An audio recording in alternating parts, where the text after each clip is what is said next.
why don't we begin by praying? So join me, if you would. Father, we give you our night, we give you our minds and our hearts, and we ask that you help us that we might learn more about you, goodness, and ways, and more about Yeshua, his name. Amen. All right. Very brief Hebrew lesson. Last week you learned about Aleph and Beit. Remember? Aleph is the letter that looks a little bit like an S, and then Beit is the one that looks like you're going to do the hangman game. Okay? And what we're going to do is 2 letters a night.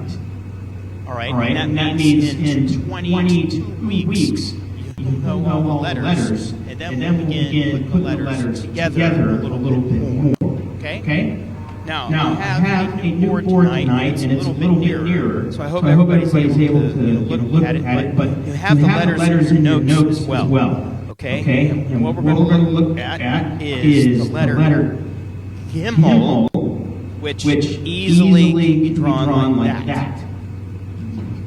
You guys online see that? Zoom audience, give me a thumbs up if you can see that. Okay? Gimel. And it looks almost like man going on a walk. Right? I'm not a very good artist, but it looks a little bit like a man going on a walk. The letter makes noise, just like the letter G, hence the name Gimel. Okay, so it makes a G. And the ancient letter of it looks like, almost looks like an L.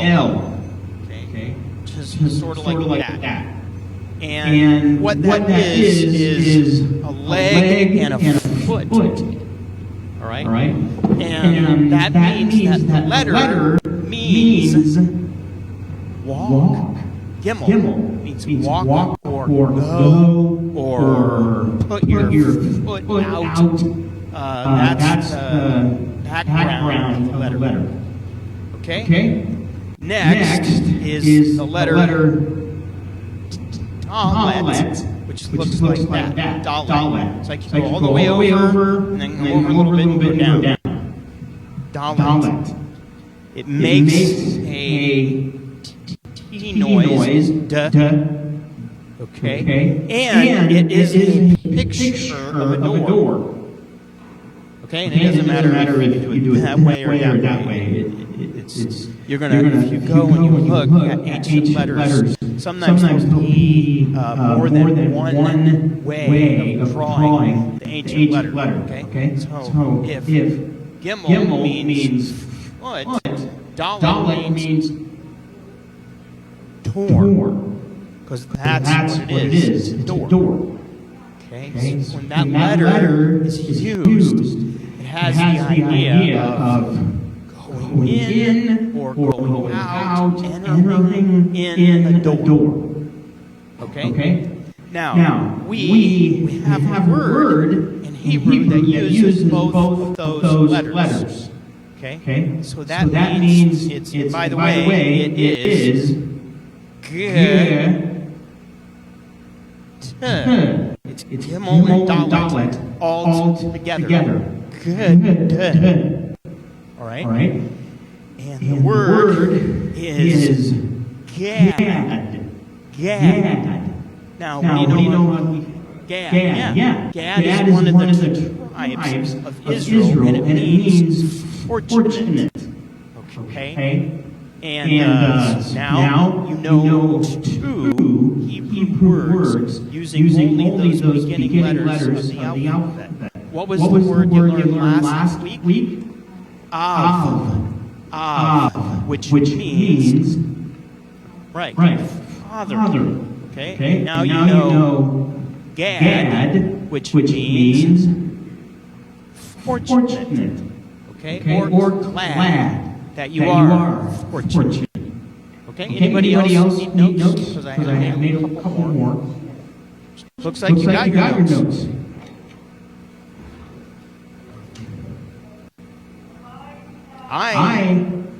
Hello. Welcome. All right. We'll jump right in Noah. It's in English it's Noah. In Hebrew it's noach. Okay, to make that nice noise at the end. Now, even though our reading begins at verse 9, all right, we're going to back up to the beginning of Noach in order to get us moving where we need to go. Okay? All right, so begin with Genesis 6, verse 1. Now, how many of you already know all about Noah? You've read this over and over again. You know about Noah. You know where we're going a little bit. All right. Now, when humankind began to multiply on the face of the ground, and daughters were born to them, the sons of Elohim. That's what the word is there. Okay, or God saw that the daughters of men were good, and they took for themselves wives, any they chose. Then Adonai said, my spirit will not remain with humankind forever, since they are flesh. Their days will be 120 years. Now, there are a lot of ideas about what this means. Thus, sons of God went into daughters of men. One of the ideas that you've heard the most, I imagine, that these were like angelic beings. They were like supernatural beings. That's Nephilim that you're going to read about in a minute down here. Okay? That is one idea. That might be right. We don't know. It's not like yes, it's exactly what it is. It's just that is an idea that it might be. Another idea of what it might be is men of renown, meaning those who are large and famous. And maybe they were like sons of the gods in other areas. They went into women. Bottom line is we don't know. Okay? Now, the idea of the 120 years, there's three basic ideas of what that means. Okay?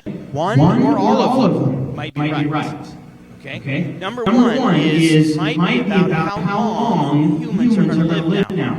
Because they've been living 900 years, and now you're going to notice in Genesis, it goes down, right? So you get like Moses. How many years did Moses live?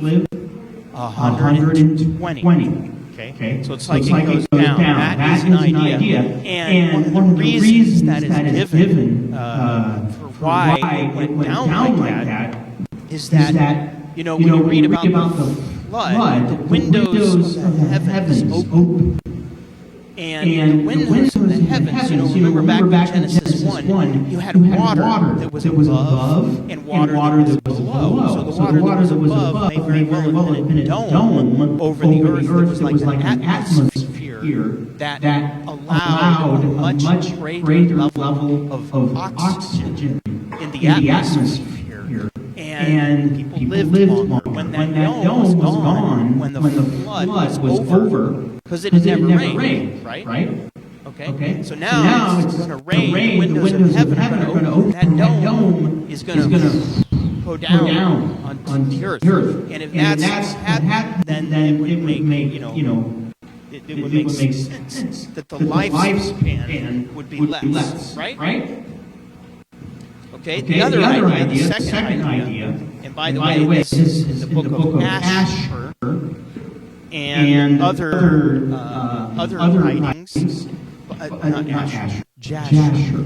Okay, Asher is happy. Jasher is the book. Okay, and what Yehovah was doing is he was giving men and women 120 years, and then judgment. And then it was going to rain. So he was giving Noah 120 years to get the message out that, you guys, we can't live like this anymore. Now that lines up with what is written in Peter. Okay, where he writes, the Lord is not slow, thinking about Yeshua returning. He said the Lord is not slow in his promise, as some consider slowness. Okay, like you're looking at it and you go, well, it's been a couple thousand years. Where is he? He says, he is being patient toward you, not wanting anyone to perish, but all to come to repentance. And, well, God is not different than he was back then. And I gotta believe that his heart was already broken. You know by reading on. Okay? But what was going on was God wanted us, look, here's what I'm about to do. Okay? I'm sure I got everybody in on the Zoom here. So that's another idea. And Peter, a little earlier in that letter, wrote that Noah was a preacher of righteousness. That means Noah did more than build an ark. Noah had a message that he was giving, and the message was about what is the right way to live. Okay? Now there's a quote by a famous rabbi who's known as Rashi. How many of you have heard of him? Rashi. He lived around the year 1100. Okay, and his writings are reserved in Judaism as like one of the main scholars of Judaism. And Rashi wrote this. The reason God told Noah to build the ark was that the people of the generation of the flood would see him laboring at it for 120 years. And they would ask him, what is this you are doing? And he would say to them, in the future, the Holy One is bringing a flood to all the world. And all of this was so that they would repent. But it didn't happen, did it? They didn't. Okay? And that's exactly right. Now, anybody ever heard the old, what's his name, Bill Cosby bit on Noah? How many of you ever heard that? In it, he says, here's Noah, and he's out there because one day he hears a voice, ding, and he's like, who is that? And the voice says, it's the Lord, Noah. And he goes, right. Okay, and then he hears it again, ding, Noah, what? He goes, I want you to build an ark. And Noah said, right, what's an ark? Okay, and then as he's building the ark, he brings up that the neighbors must have been like, buddy, what are you doing? What are you building? He's like, I'm building a giant boat. They're like, what's a boat? So the other, okay, so it may have been the years that you live, your lifespan. It may have been giving human beings 120 years in order to repent, and or it might have been that there will be 120 Jubilee cycles in the life of human beings on earth. Okay?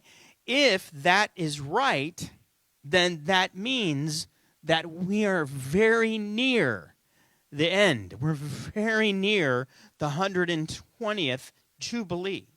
Okay? And so that's something to look ahead to. And Todd Bennett wrote that a Jubilee is 50 years. So that means Yehovah was giving mankind basically 6,000 years on earth. And you know, if you read your Jewish calendar, do you know what year it is this year? It's like 57 something. Yeah. But those numbers are mixed up. It's not like there was a guy at the beginning to begin writing the numbers and the Jews kept it all the way. They didn't. So it's near, but it's off. Yeah. Okay. Now, the next verse, Genesis 6:4, is where we read the Nephilim. the Nephilim were on the earth in those days, and also afterward. So remember that, okay? Because they're on the earth, and then Yehovah is going to wipe out all life on earth, on the ground at least, except Noach and his family, okay? And the Nephilim are going to peek up again in the Bible. So it's very odd, all right? So they were on the earth in those days whenever the sons of God came to the daughters of men and gave birth to them. Those were the mighty men of old, the men of renown. The word Nephilim means fallen ones, which is one reason why people think this is some sort of divine being.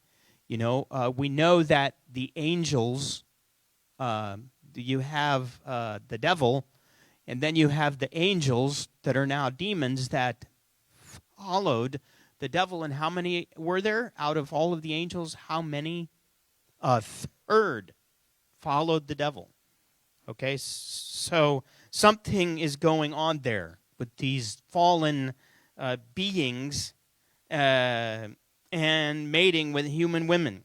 Now, I know there's a lot of people can't handle that, and they're like, no, there's no way that would never happen. Well, you know, stick it in your memory bank as something that you've read there, and just watch. That's what I tell people. If you don't know the answer, just keep your eyes open and watch and pray and live your life, okay? Now, it may be that this men of renown might be a reference. King James Version uses the word giants, that there were giants in the land in those days, okay? But that really, Nephilim doesn't mean giants. It means fallen ones. Now, it might be that this is the beginning of the giants, and giants are going to appear again and again in the Tanakh, right? Okay, so like there's giants in the wilderness. Israel meets giants in the wilderness. Og of Bashan was a great big dude, right? Okay, and then later on, Joshua meets giants. And then later on, David meets a giant, right? Boom! And down he goes. So remember that. Okay, then Adonai saw that the wickedness of humankind was great on the earth, and that every inclination of the thoughts of their heart was only evil all the time. In other words, everybody was rotten. What we learned about last week, okay, with the Yetzer Hara and the Yetzer Hatov. The Hara is the evil inclination. The Hatov is the good inclination. And every human being is born with both. Because you have a choice. You know, you can either go right or you can go wrong. You can go with God and his ways, or you can go with your own ways. But what is going on here is that everybody on earth was being led by their Yetzer Hara. They did whatever they wanted to do, and the result was violence. Okay? And it's, you know, are there elements of that going on right now, today, in our world, where people are doing things that are just weird, and you're like, why would you do that? And then it's just violence, violence, violence. Well, it was like that in the days of Noah, wasn't it? Okay? All right. Now, it's written, every inclination, which is the word yatsar, where we get the good and bad inclination, okay, was only evil, and all of the thoughts. That's the Hebrew word hasab, and it means devisings or plans. Okay, so it's more than sitting down just kind of thinking bad things. It's more than that. It's sitting down and thinking bad things and making plans on how you're going to do those bad things and then doing them. Okay? You'll realize, we'll learn later as we go on in Torah, that your actions are where the judgment is. Okay? God doesn't judge you for what you're thinking in your brain. Okay? There's nothing in the Bible that says God judges you for what you're thinking about. He judges you by your works. That means by what you do. So that means that every human being is going to have bad ideas in your head, right? Doesn't that happen? So what are you going to do with them? That's the real crux. Is what are you going to do when you have those bad thoughts in your mind? You're going to get rid of them, right? Because you know they're not from God, so you want to get rid of them. But here, it's all of their ideas and plans were evil, okay? And then giving in to that evil nature, that Yetzer Hara, leads to evil action, and that is wickedness, okay? Wickedness, which is the word ra. So you get hara. The Yetzer Hara means the inclination to do evil. Not just think about evil, but the inclination to do it. Ra-ah. And so now, Yehovah looks at his beautiful world that he made, that he looked at in Genesis 1, and his words were, "It is good." And then he made man and woman, and his words were, "It is very good." And now he looks at it, and his heart is broken, which is why we read in the next verse, Adonai regretted that he made humankind on the earth, and his heart was deeply pained. So, does God have emotions? Yes, he does. He has feelings, and he has emotions. And this is one of the dangers of Greek theology. Greek theology removes the emotions from God.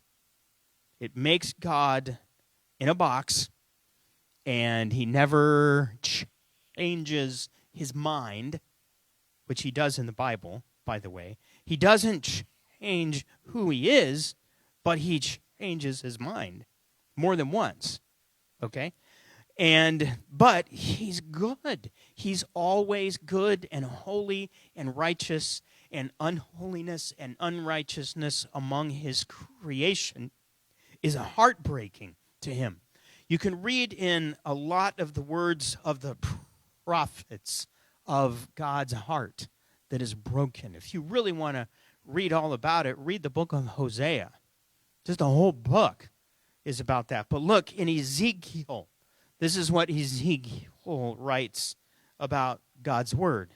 Say to them, as I live, it's a declaration of Adonai, I have no pleasure in the death of the wicked. Okay, so it wasn't like Yehovah was going, all right, I'm going to wipe them all out. Yay! It was like he's going to wipe them all out, but his heart is broken in it. I have one more here if you want it, Dana. Okay? That is not what he wants. That is not what he likes. He doesn't have pleasure in it, but that the wicked would do what? They would turn from their ways and live. And then he cries out almost, return, return from your evil ways. Why will you die, O house of Israel? That's when judgment was about to happen on his own people. You know, the house of Israel. So everybody's going the wrong way, except there's one man. One man turns the head of God. And we read in verse 8 and 9, but Noah found favor in Adonai's eyes. Some of your versions have grace in Adonai's eyes. These are the genealogies of Noah. Noah was a righteous man. He was blameless among his generation. Noah continually walked with God. So we're going to work those words out a little bit. But I want to ask, and you can not give a long answer, but just a grunt yes or no. Does that mean that Noah never sinned? No, it doesn't mean that at all. There's only one who never sinned, right? So that means that even though Noah was righteous, okay, Noah had grace in God's eyes because he was righteous and he walked with God and he was blameless among his generations. That doesn't mean that Noah was, like we would think of, perfect and never did anything wrong. I think that is really good news. All right? Because, when we look at these words and what they mean, it's easy to start thinking there's no way that I will ever be like Noah or any of these other greats in the Bible, and that's not true. Okay? So the word right, by the way, I thought this was very interesting. And I'm going to write a little bit on the board. Give me just a minute to erase what I got up here.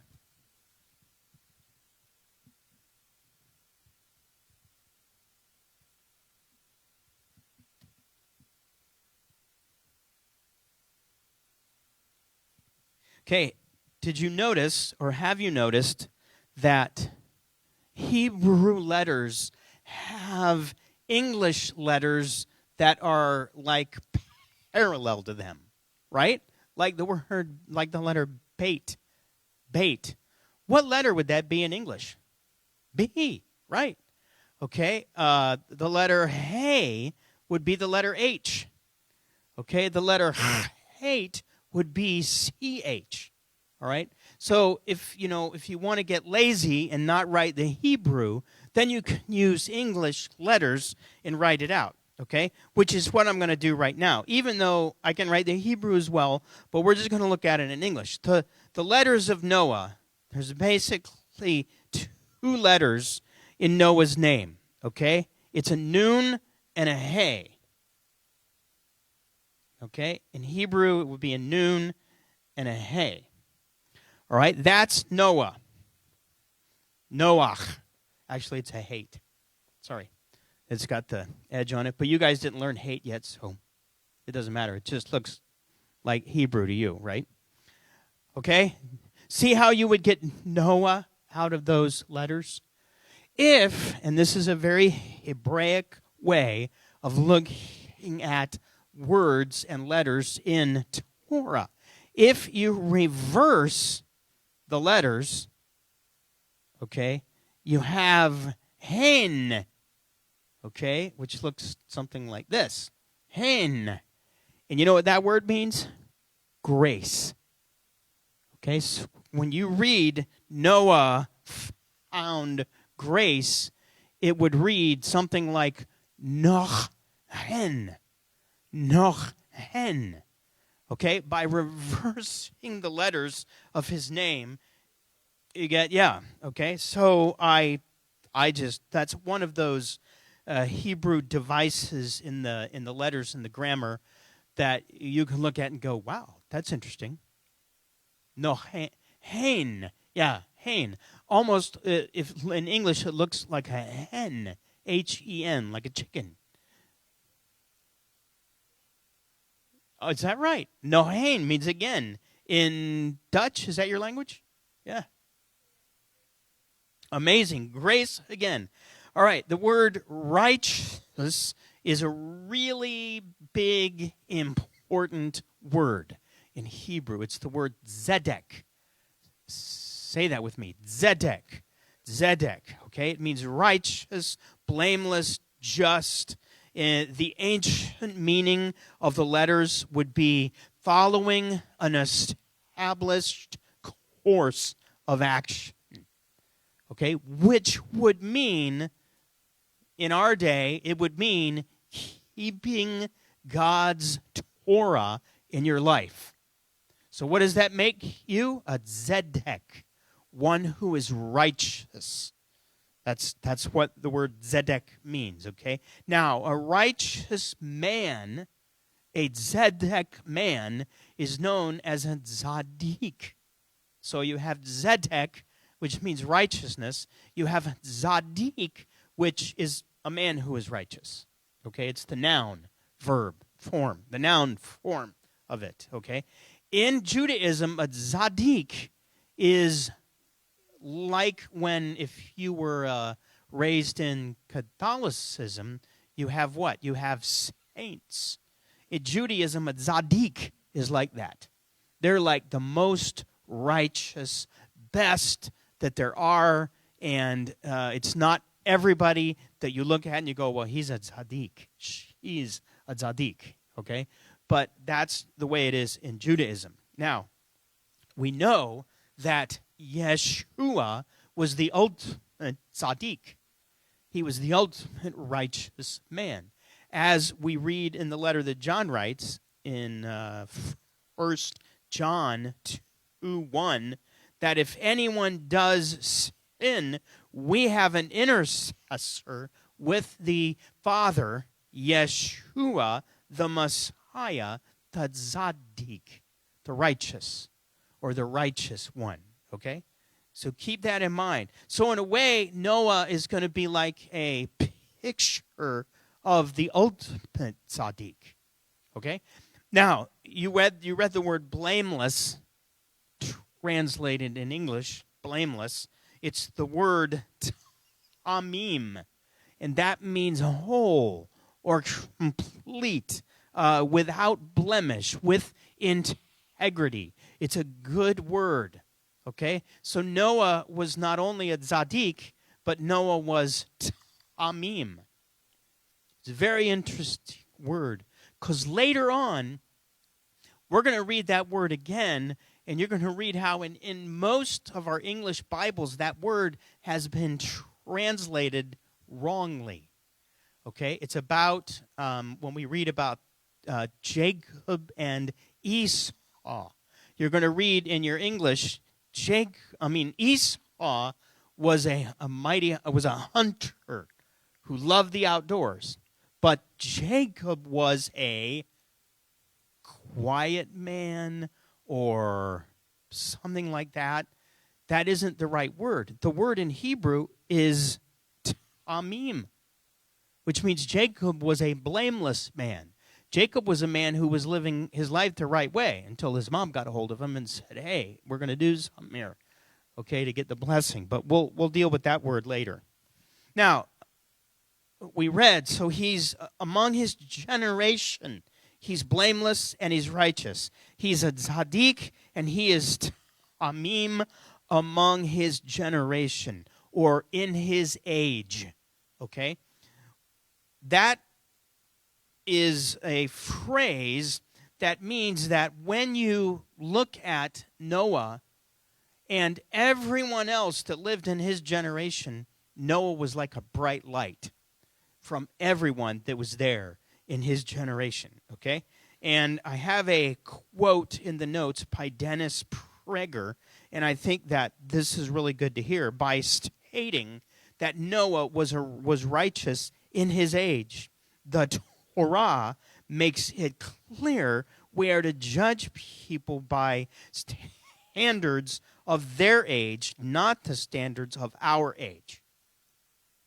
Okay, and then he goes on, Dennis Prager, and he writes, that is how George Washington and Thomas Jefferson should be judged. Okay, because right now, everybody's judging them because they had slaves. Right? Isn't that going on all around us? Okay, what Prager is getting at is this is the way God judged Noah, was in his age. Okay? So when we look at people like George Washington and Thomas Jefferson, we need to realize that we judge them by the freedom-loving and freedom-spreading society they ultimately created. It's a way of realizing that everybody is on a journey.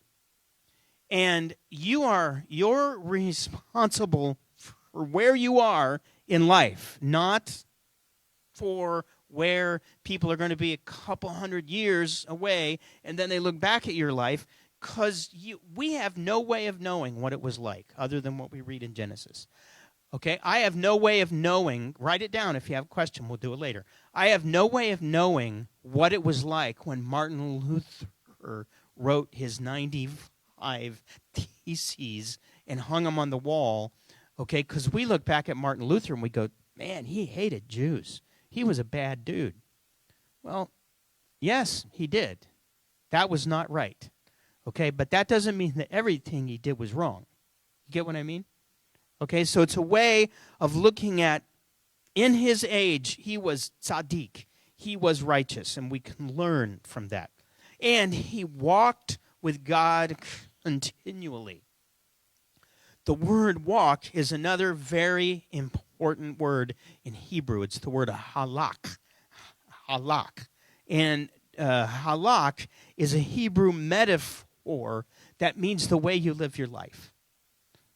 Okay, which is why you hear, you got to walk the walk.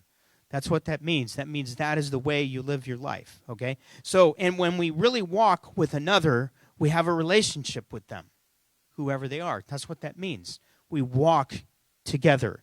Okay, in Judaism, the way that one obeys the Torah is known as halakha. Halakha, which is you are walking the way that you walk. Now, later on in Judaism, halakha is going to be collected into a bunch of laws and rulings. Well, this is how you have to live your life in this regard, and this is how you have to live your life in that regard. And so it can mean Jewish law is halakha, but a more literal way of looking at it is it's the way you behave. It's the way you walk. It's what you do with your life. Okay? So that means that Yeshua, he had the halakha of his Father. And he walked it out, okay, perfectly.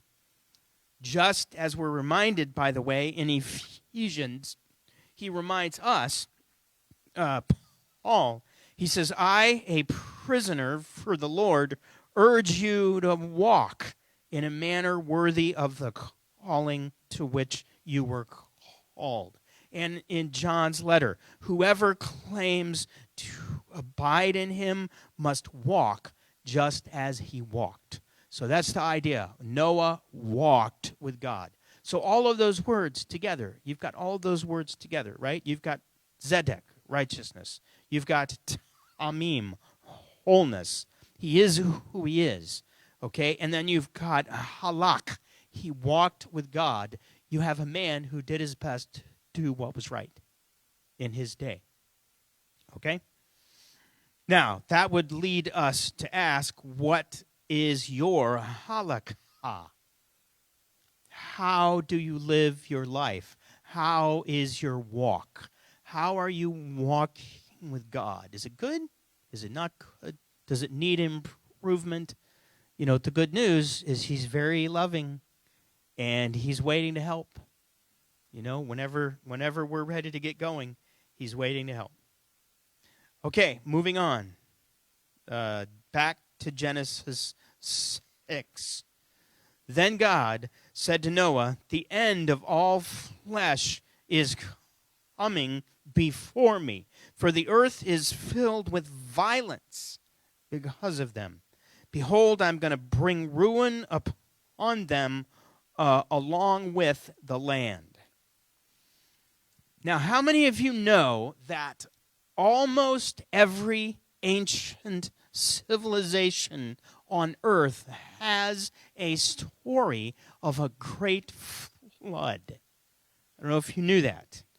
Okay? The Sumerians, the Assyrians, the Babylonians, the Greek, the Germanic tribes, the Celts, the Aztecs, Aztecs, native North Americans, Chinese, Indians, great flood that destroyed everybody except one man or one family.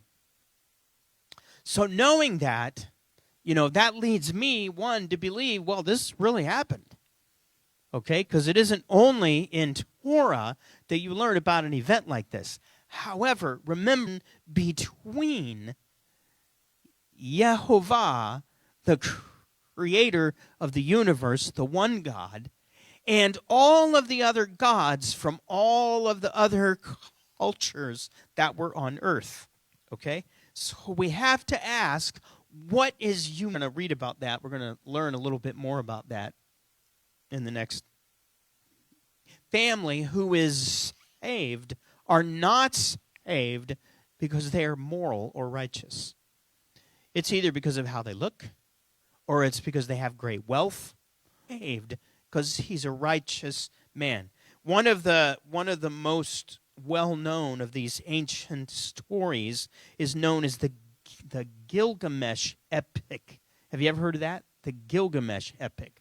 Okay, it's a Sumerian story, and in that one, the reason the gods destroy the earth and everybody on it is because all the human beings are loud, and the gods weren't able to sleep. So that's it. We're going to wipe them out with a flood. Okay? That is not like what is happening here in Genesis. Okay? So now he looks at Noah and he says, make yourself an ark of wood. Different Bible translations have different words there for the wood that it was. And to this day, nobody knows exactly what wood it was. Okay? Yeah, sure. Whatever that is. Okay, wood that gophers eat, I guess. You shall make the ark. You shall make your ark with compartments and smear pitch on it, both inside and out. The word ark in Hebrew is the word tiva.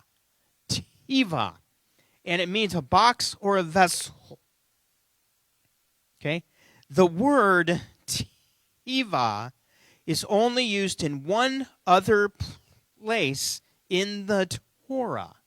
It's the basket that Moses' mother made. She made Moses a little ark and put him in it in the water, and the water rescued Moses, and he was drawn out of the water, hence his name, Moshe, which means draw out. And then Yehovah would use that Moses to bring salvation to all of Israel and draw them out of Egypt. Okay? Now, what we ought to notice right here, and you're going to notice it again and again and again in the Torah, is you're going to notice patterns of things that like I can ask, when did that ever happen before? And you'll notice that it does over and over and over again. Hebrew writing, Hebrew narrative, and the Hebrew view of time is more of a circle than it is a line. Okay? Which means Genesis 1 and Revelation 21 and 22 are right here. How? Because in Revelation 21 and 22, you have a new Eden. You have a renewed garden. We went all the way around and went back to the beginning. Okay? But we went back to the beginning without the evil. Right? So this is what God is doing throughout the whole Bible. His goal is to get us all back to the garden. But in the end, it's going to be more beautiful than even it was at the beginning. And the reason is because he wants the same thing with us that he had with Adam, which is to walk with us in the cool of the day in the garden. Isn't that neat? Okay? So we're going to notice these over and over again. So this is one. And one of the ways that we notice it is literally the words. So the word ark. The word ark is there, and then the word ark is with Moses. So you look at Noah and you look at Moses, and you go, what is alike in these stories? And what you're going to notice is that what it is like with Noah and what it is like with Moses, and then what it is like again and again and again in Israel's history, ultimately is going to be what it is like with Yeshua, but on the grandest scale, right? Okay. Next, we read, but I will establish my covenant with you. You shall come into the ark, you, your sons, your wives, and your sons' wives with you. It's very interesting in this verse in Hebrew, between the words, I will establish, and my covenant, is that Aleph Tav. Remember, we learned about that last week. It's like a mark that goes, this is the mark of the Messiah. And it's right in the middle of those words. Okay? Now, this is the first mention of the word covenant in the Bible. So we're going to look at that word in depth right now. Okay? The word in Hebrew is berit. Berit. Say that with me. Berit. Okay?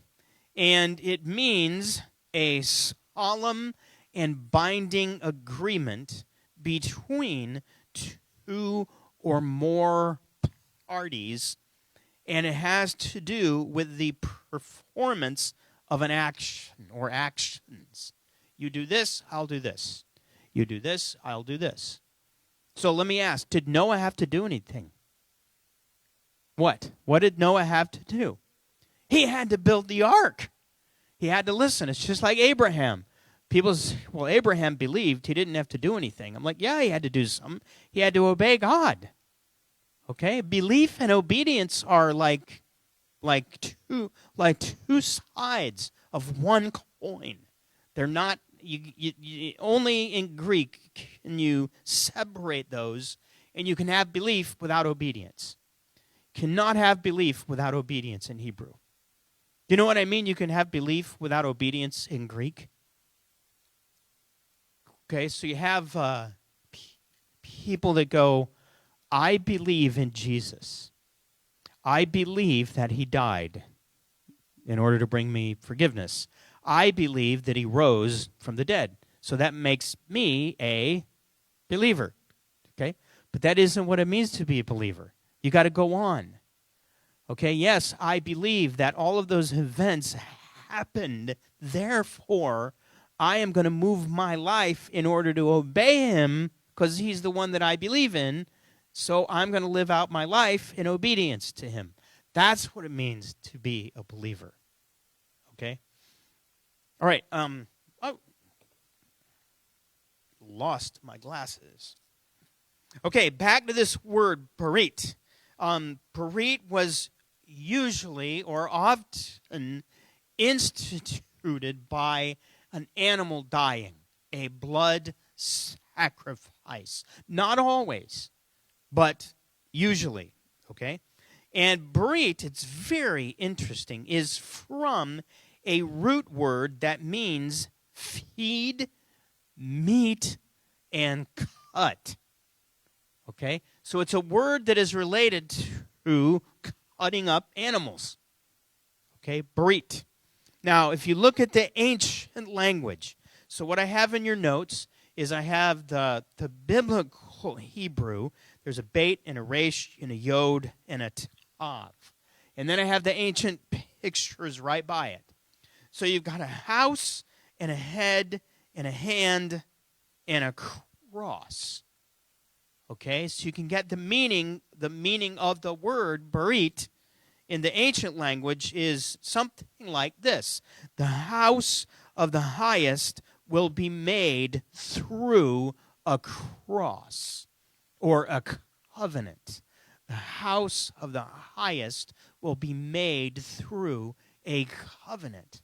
So whenever you read that word in the scripture, brit, okay, covenant, where are they all pointing? Yeshua. Okay, every one of them has that element. Okay, so it's a very neat word, brit. The word, well, we'll look at that later. Sorry. Okay, so now these people are going to go into the ark with Noah. How many? 8. That's interesting because 8 is the number of new creation, new beginnings. So you have new beginnings and new creation right there in the ark. And think about this. The ark, their salvation, if you will, is going to come out of their judgment. The water is used as a judgment. And the water is used as a means to rescue Noah and his family. So right there, God's judgment is used against the wicked, and it brings about life for those who are righteous. Okay? So that points ahead, doesn't it, to the judgment. Okay, now, I think this is amazing that a lot of us, when we learned about Noah and the animals, we learned that all the animals went into the ark 2 by 2 of all of the animals. But that isn't what you read, is it? Okay, what you read is there's going to be of every clean animal, you're going to take 7 of them, okay, male and female. Of all the other animals, you will go 2 by 2 onto the ark. Clean animals are animals that it was legal to use in offering up sacrifice to Elohim. All right? That means that Noah knew what was in Leviticus. Right? Because you don't get that in Torah. You don't get the directions of that till you get to Leviticus. Okay? What that means is that Torah was written down later on the mountain, but it was already known. They already knew. Adam and Eve knew right from wrong. Cain and Abel knew right from wrong. They knew what God expected of them regarding their gifts and their offerings. Okay? It's not like, oh, well, we didn't know that. They knew. Okay? Now, there are reminders along the way. This is one of them, about the clean animals. Now, why did he want 7 of the clean animals? So that when they got done and they let all the animals off the ark, they had animals that they would be able to use in their offerings, and they wouldn't wipe out all of those animals by making their offerings.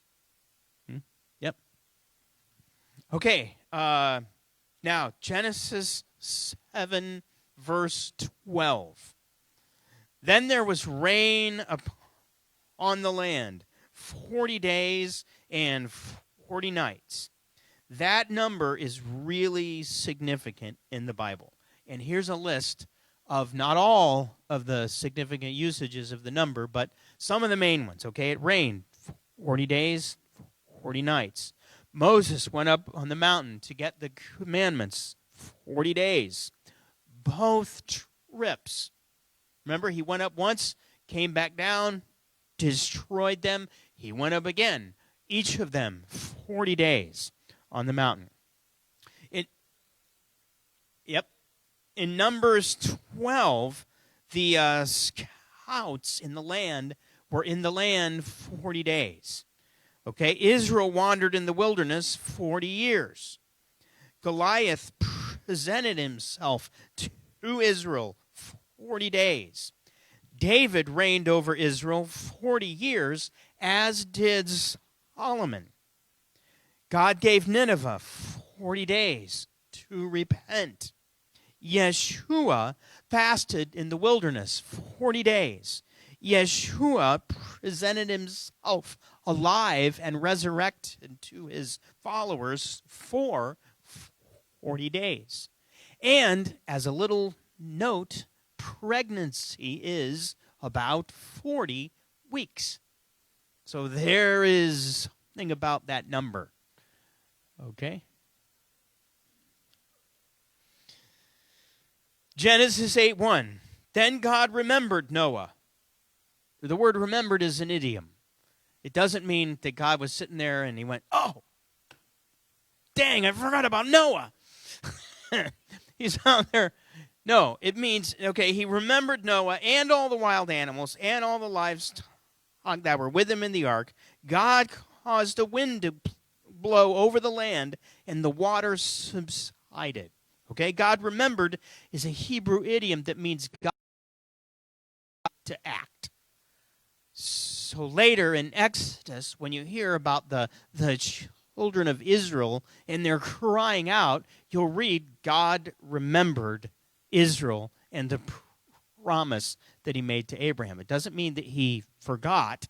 It means that now was the moment that he was going to act. Okay? And God is the one who made the water go down. God is the one who stopped the flood. In the other flood stories, the gods were not able. They were not able to stop anything. It got out of hand, and they didn't know what they were going to do. Okay? So that means that Yahweh, once again, as we read in Genesis 1, is the creator of nature, and he is above and beyond nature. So all of this modern idea of Mother Earth and worshiping the land is ungodly. It's idolatry. But it isn't new.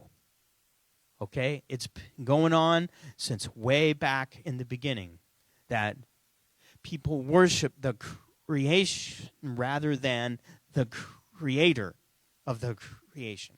Now, that doesn't mean, by the way, that we're supposed to go out and ruin it. No. We are the stewards of what God has given us, right? Okay. Oh yes, I quoted Stephen Hawking. You guys know who he is, the physicist and atheist, and he wrote, "We humans are mere collections of fundamental particles of nature." Okay? Of nature. So, you know what? In a way, he's right, because we are dust. We are made out of dust. However, what he doesn't recognize is the image of God and the breath of God within us, right? Okay. Next, we read that Noah and his family, they made an offering of the animals, okay? And when they did, we read in 8:21, when Adonai smelled the soothing aroma, Adonai said in his heart, I will never again curse the ground on account of man, even though the yetzer of the heart of humankind is evil from youth, nor will I ever again smite all living creatures as I have done. He made that statement upon smelling the aroma of the offering that was given by a righteous tzaddik, meaning that there will be righteous tzaddiks in the future. Okay? And God's judgment, though it may have an effect on the righteous, it is never given out equally to the righteous and the wicked. There's one righteous man, and God saved that one righteous man. Later on, Abraham is going to argue with God about Sodom and Gomorrah. Say, well, the creator of the universe, you're not going to destroy the righteous and the wicked, are you? You know, you're not going to give them the same treatment. And he's like, no, I'm not. I'm not. Okay, and you look in the Bible, and he doesn't, over and over and over again. He makes a distinction with the righteous and the wicked. Think of all the plagues that hit Egypt. Did they hit Israel? Not the big ones. Okay, not the ones that are going to wipe them out. That it didn't hit them. He made like a dome over them, right? Okay. Now, him smelling this aroma is a way of presenting that he is not like the other gods, because the other gods of the other cultures ate the sacrifice and needed it in order that they might survive. Okay, it's the way they ate. Boy, the gods are hungry. We got to give them an offering. Okay, this was not like that.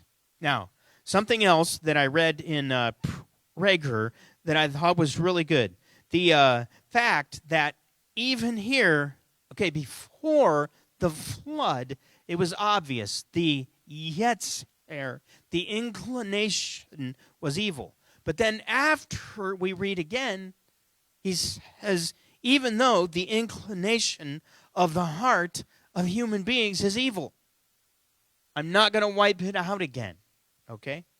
Now, what that means, and this is really, really important, is that human beings are not inherently good. This is why all of the ideas of utopia on earth that we're going to build by equalizing everybody's money and everybody's job, and then we'll have a world that'll be utopia, and we're all going to love each other, and there's not going to be any more badness or any more evil or anything like that, because the government is going to give you everything that you need, blah, blah, blah, blah, blah, blah, blah, blah, blah. Yes, but what about this? Human beings are not good. Now, believe me, the whole agenda of young radicals is based on the false idea that human beings are inherently good. I say, well, you haven't lived long enough yet. Human beings are not inherently good. We have the ability to be good. Okay? You have the ability to choose. But how do you do that? You need wisdom. You need a way to walk, a way to live your life. You need help within you to help you live your life that way, and then you can be good. All right? But that doesn't mean that evil whatever just goes away. No, it doesn't. Okay? So, you all right with that? That human beings are not inherently good. Okay? Now, and Dennis Prager writes about this. He says it like this: to believe that people are basically good after all the horrors committed by human beings against other human beings throughout history is to engage in a level of irrational thinking that has few parallels. Just look at human history. It's just littered with destruction and evil, right? I learned recently that I may be wrong, I may be wrong in what I learned. That when I was in college, we had to take Western civilization, which was basically the history of the world, right? You don't have to do that anymore. That means that a lot of the things that you and I know about, the generation that is growing up now, they don't know about any of that. They didn't learn about what happened in Germany in the Second World War. They don't know it like we do. These were our fathers and mothers. okay, who were in that. We learned about it. They didn't learn about that, okay? So as they've grown up in a world where everything has really gotten easier and better, and lives have gotten longer, and everything's getting, we got video games, and it's just, life is just, people gripe about how hard it is, and I'm like, look, all you got to do is go back and read about 100 years ago, and then tell me how hard your life is, okay? Because maybe your TV broke or something like that, right? Gasp, okay? Or your washing machine broke. No! Say it isn't. You mean I got to wash them by hand? I did that, by the way, when I was in college and I had no money. I would stick them in the bathtub and put water in and walk around on them and squeeze them out and dry them out on the line. And anybody else ever did anything like that? A washboard. There you go. See? All right, on we go. Genesis 9:1. God blessed Noah and his sons, and he said to them, be fruitful and multiply and fill the land. Where have you heard those words? Last week in Eden. They're verbatim. This is what I mean by the repetition. What does that mean? That means Noah is a new Adam. Noah is the next beginning. Okay, so in a way, we're going to begin all over again. Okay, again. Okay, Genesis 9:5, he gives him a rule. He reminds him of a rule, of a law. Okay? Surely your lifeblood will I avenge. From every animal and from every human or person will I avenge it. From every person's brother will I avenge that person's life. In other words, the one who sheds human blood, by a human will his blood be shed. For in the image of God he made humanity. Okay? That means that the Bible not only indicates that capital punishment is all right, it demands it. The law of Torah is if you murder another human being, then human beings are to kill you. Humans do that, not God. God doesn't do it. We do it. Okay? So, just so you know, it's in there. And, those, I believe, that have wisdom know why it's in there. Okay? Now, that doesn't mean that if you kill another by accident or in a war that is a just war, and there are just wars, that then you're guilty of that, and then you need to be put to death. This is one of the reasons why later on you're going to read about the Avenger and the cities of refuge. They were there in case you murdered another or you took another human life, but it wasn't premeditated murder one. Okay? Then you didn't have to die, in other words. Okay?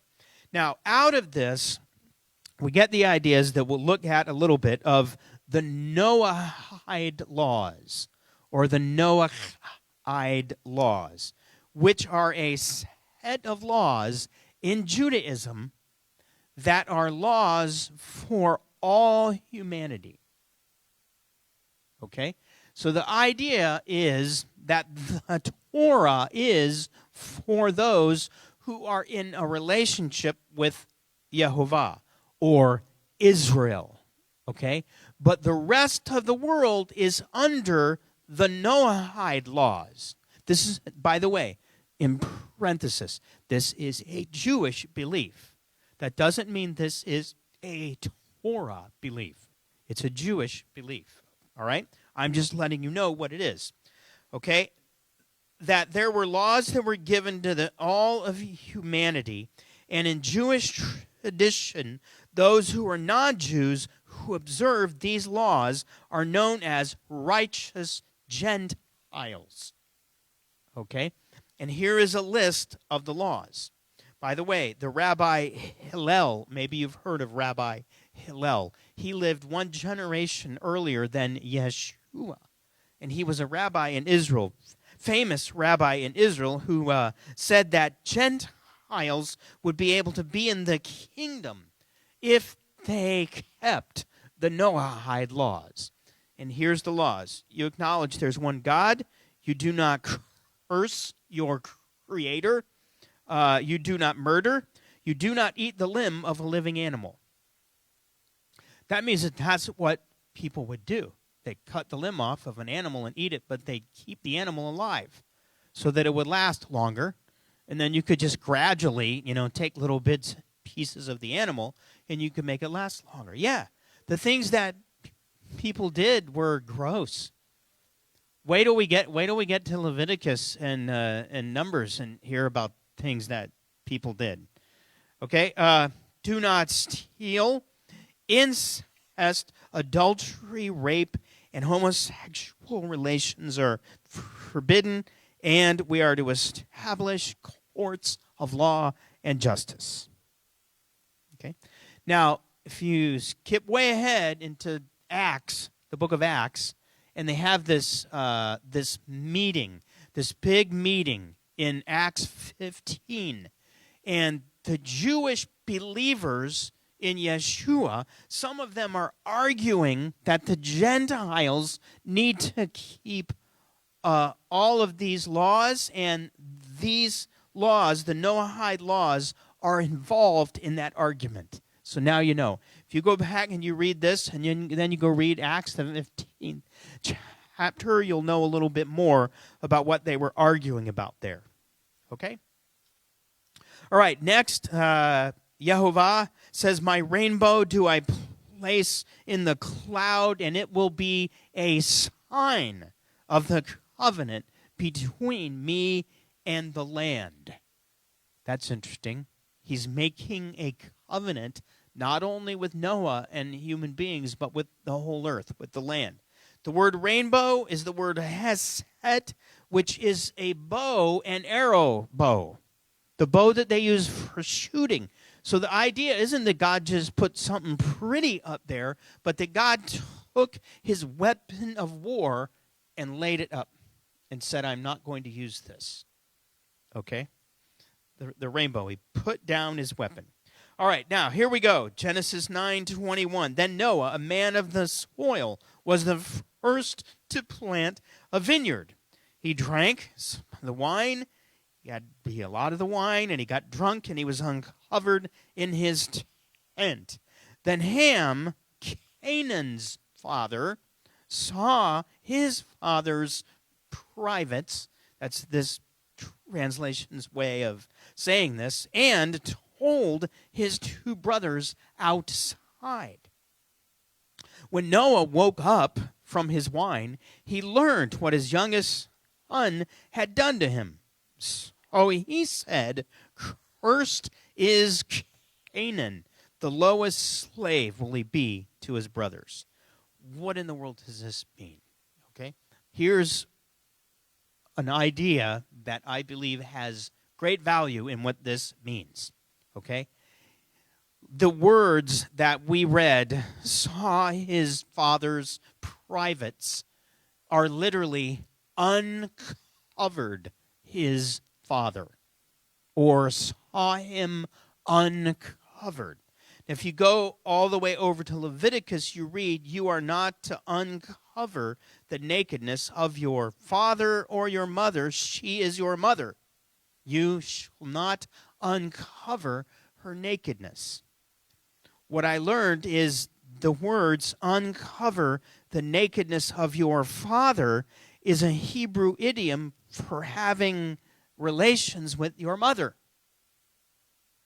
Okay, incest, in other words.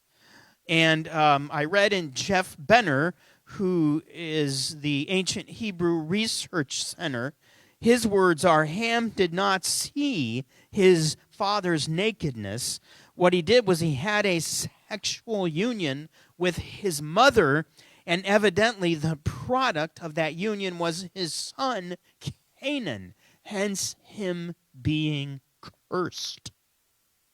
Okay? So I know you're going to have a question about that in a minute when we're done. Just keep that in mind there. Okay, next we go to Nimrod in the next chapter. Cush, who was a offspring of Canaan, right, had Nimrod. Nimrod became mighty in the land. He was a mighty hunter before Adonai. Okay, that is why it is said, like Nimrod, a mighty hunter before Adonai. Okay, the word before means against or in your face, or, okay, the idea is Nimrod was a mighty hunter against Yehovah. Okay, there are Jewish sources that indicate that Nimrod was a hunter of other human beings.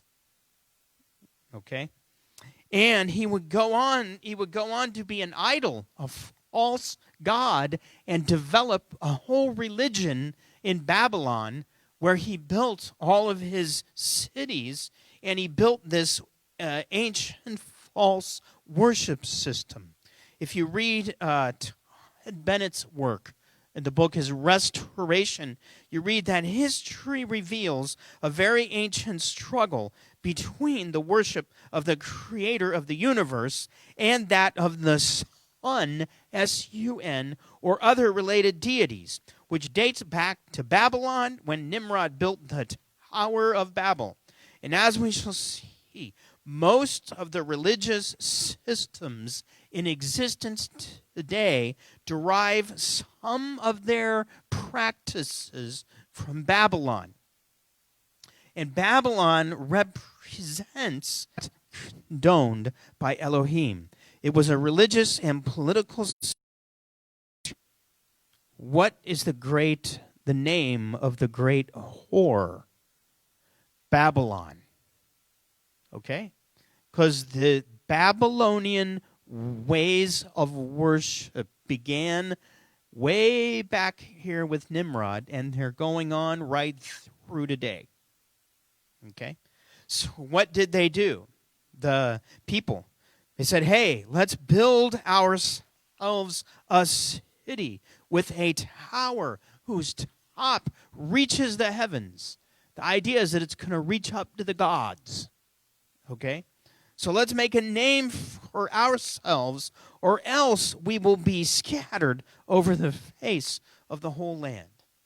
Now, we have evidence of ancient towers known as ziggurats that look like pyramids that were built in order that they might reach their gods, okay? And the religion based around it was this Babylonian worship that I just brought up, okay? And the fact that they were going to build a city in order that they not be scattered over the land was a direct rebellion against the command that Yehovah had just given to Noah, right? Be fruitful and fill the earth. Okay?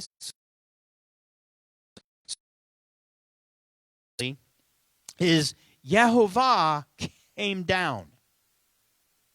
So that's like a blow, because they're building this tower that they're going to reach up to where the gods are, and then God's like, I'm going to have to go way down to get to your tower there. So God comes down, and he scatters them from there over the face of the entire land, and obviously they stop building the city. That is why it is named Babel, because Adonai confused the languages of the entire world there.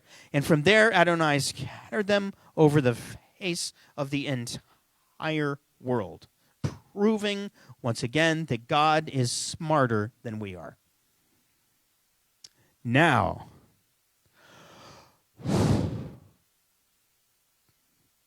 Patricia, questions?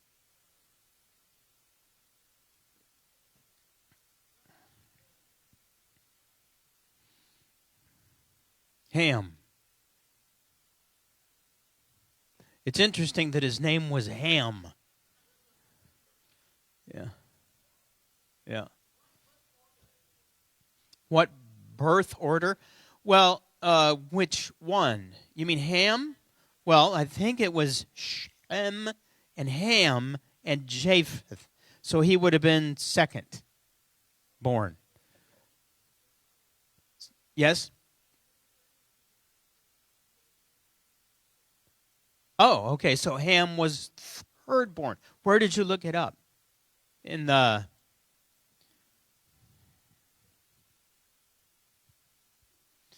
You don't remember, but you looked it up.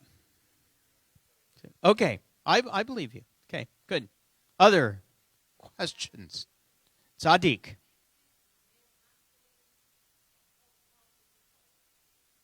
Oh, that's a really good question. Tzaddik. Tzaddik. Tzaddiket. Tzaddik. I don't know. I'd have to look that up. I don't know. I don't remember. Tzaddik. But I would just look at all of you and go, you're tzaddik. You're righteous. Yes. Deborah.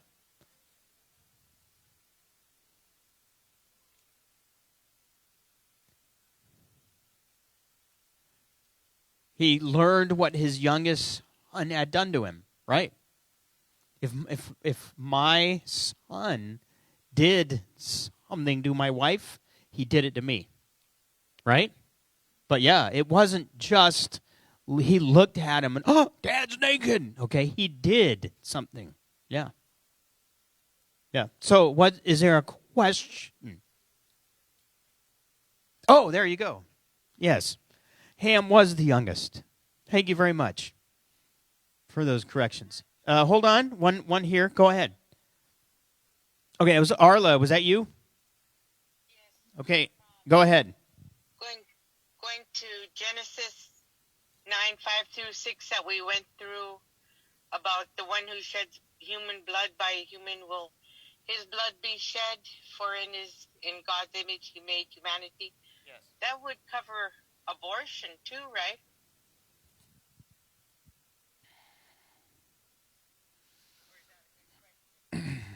Well, did you hear her? She asked, does it cover abortion?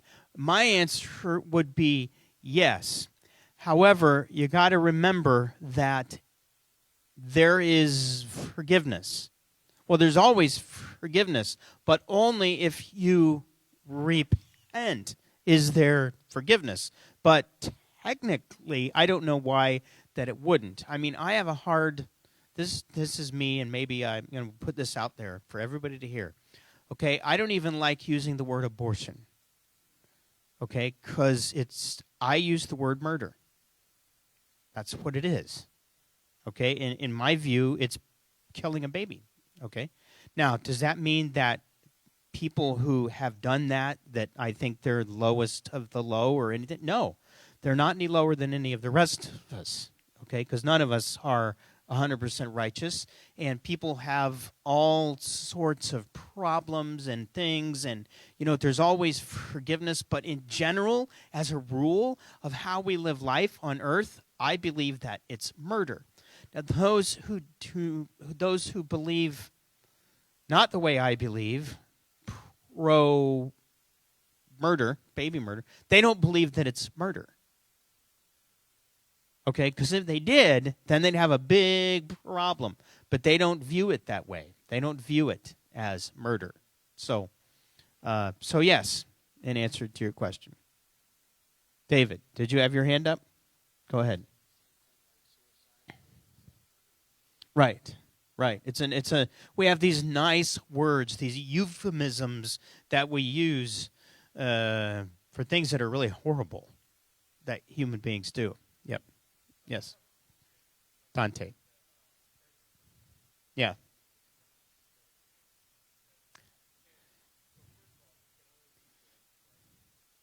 Of course. Sure.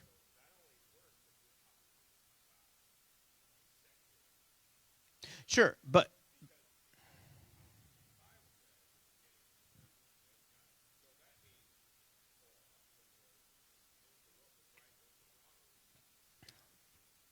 yes.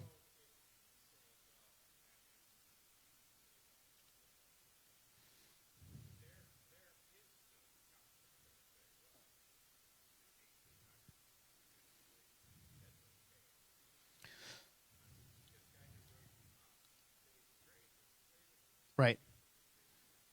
He did, yes.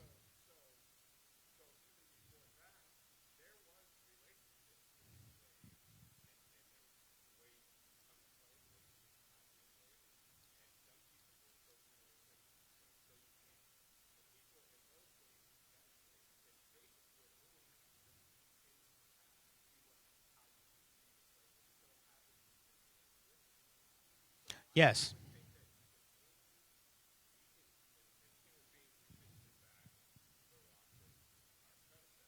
Right.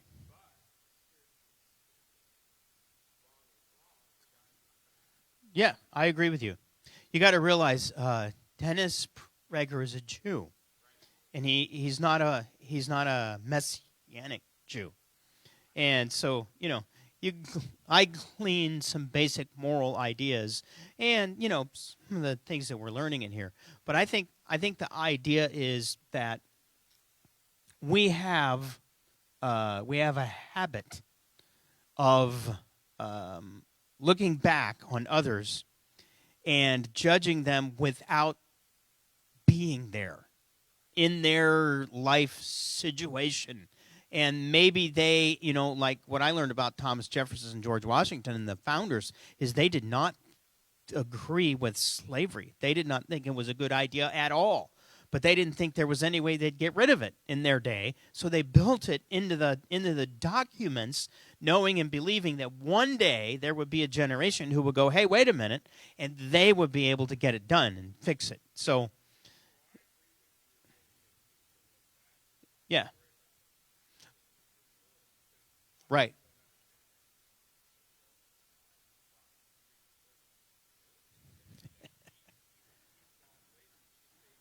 Yeah. Right. That's right.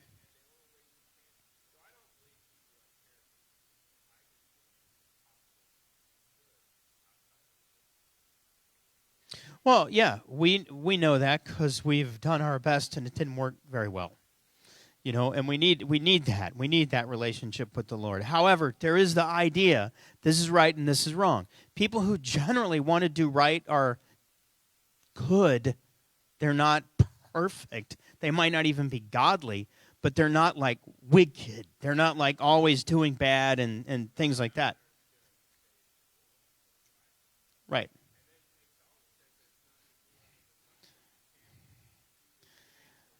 But Noah was good. That's what we read. Job was good. Yep. Well, Job in the beginning didn't have a relationship with God. No, in the beginning of the book of Job, Job didn't know God. He knew about God, but he didn't know God. I think he knew Torah, and he was doing his best to do it, but he had no relationship. So when he gets to the end of the book is when he goes, I knew about you, but now I know you. Okay? And I repent for opening my mouth, for thinking I got all this wisdom and everything, and that's another rabbit for another night. But I think we're agreeing that we all know you're not going to be able to live a righteous life without having the Zedek, the righteous one, in you. It's not going to work, all right? However, there are those who you can look at their lives and go, you know what? I am really glad that they didn't murder, that they didn't, because if you have everybody just doing what their evil inclination wants, then you're back in the days of Noah, and it's going to be miserable for everybody. That's right. Yes. Inherently evil, right. It's both.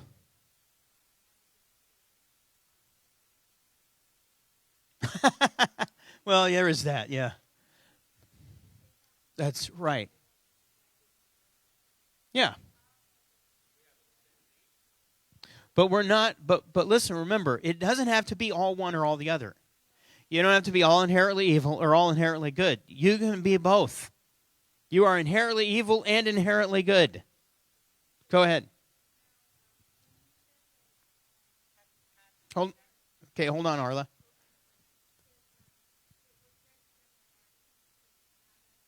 Yes. Yes.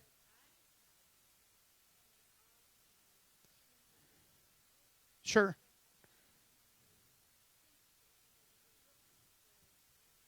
Right.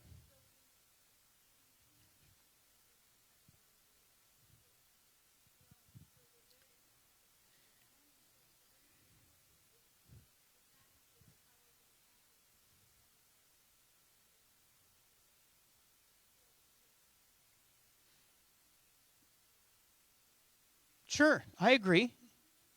Yes. I agree. Yes. So the idea if they're there, okay, what I'm getting at is God's not going to judge you because you had a bad thought. Because a guy has a bad thought about a woman. God doesn't judge you for that. God judges you for what you do with that thought. Okay? And you can feed it or you can get rid of it. You know, if you feed it, then the actions are going to happen, right? If you don't, then the actions are not going to happen. So, but what I want to draw the separation of here is it really is a separation between Greek thinking and Hebrew thinking. Greek thinking is all about your mind. It's all about what you're thinking. It's all about philosophy and doctrines that are things that you're thinking about, okay? Hebrew is all about what you do. Yeah, your actions. So what I'm getting at is that we as human beings, we can have days where there are days when we doubt. Okay? Does that mean that we're in those moments that we're being judged?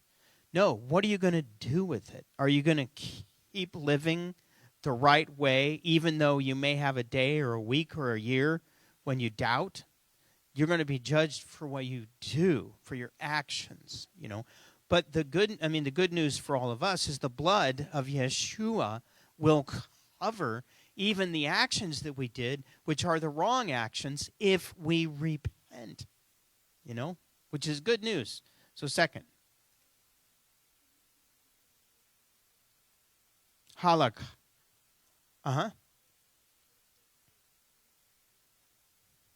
Halakah. I don't know. I'll have to get back with you on that one. That's a good question. Yes. Dana, your hand was up.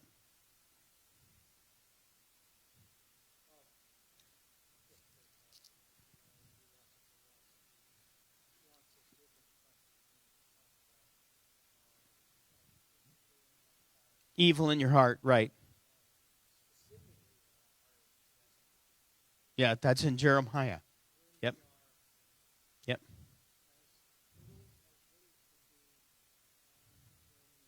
Except those aren't the words.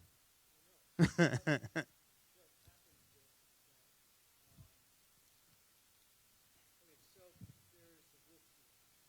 what? The wolf deal. I don't know what that means.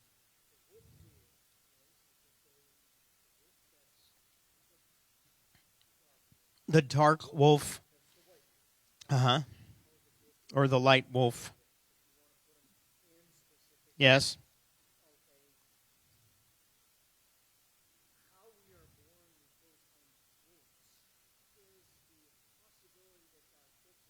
Yes. Right.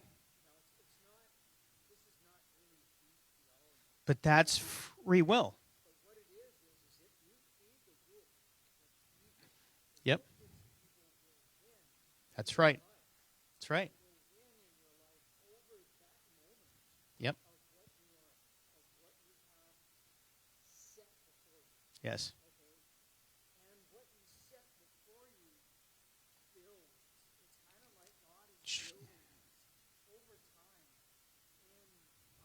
Right.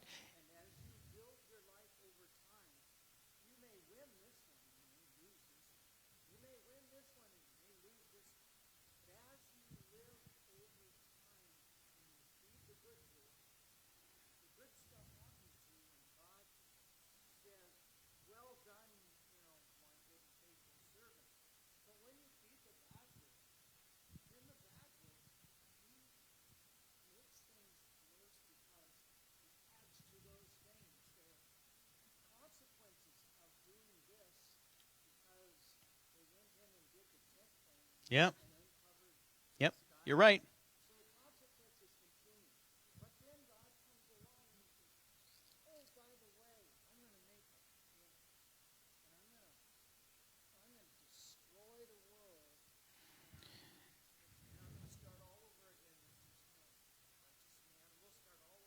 Yep.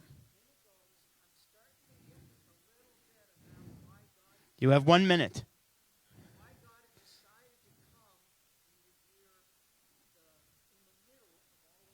Right.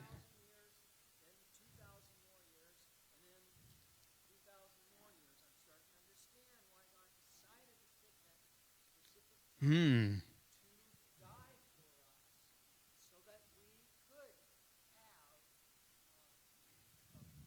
It's good. That's good.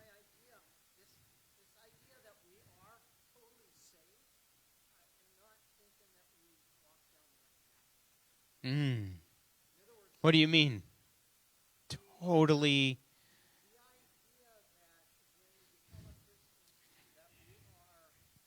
Oh, yeah, yeah, yeah. That's Greek theology. Yes. Right. Paul writes that this is for those who are being saved. So that's what we're on. We're on the journey. So, all right, you guys, it's getting late, and I want to let you go. I hope that it was good. I hope that you learned something. I learned something. And next week is we begin Avraham, which is really good. It's going to be really good. So, and Friday night, we dive right in to the words of Matthew 1. And we get to read all of that genealogy out loud. All the begats. We're going to read them, every one of them. And you're going to find some things in there that are really neat. And so I'll teach you how to pronounce all those names. Depends on what version of the Bible you have. King James reads one way. The Tree of Life reads another way. In the complete Jewish Bible, you'd be speaking like you were Jewish. Jehoiachin, Yeshayahu, and ay. So bless all of you guys, and we'll see you next Friday.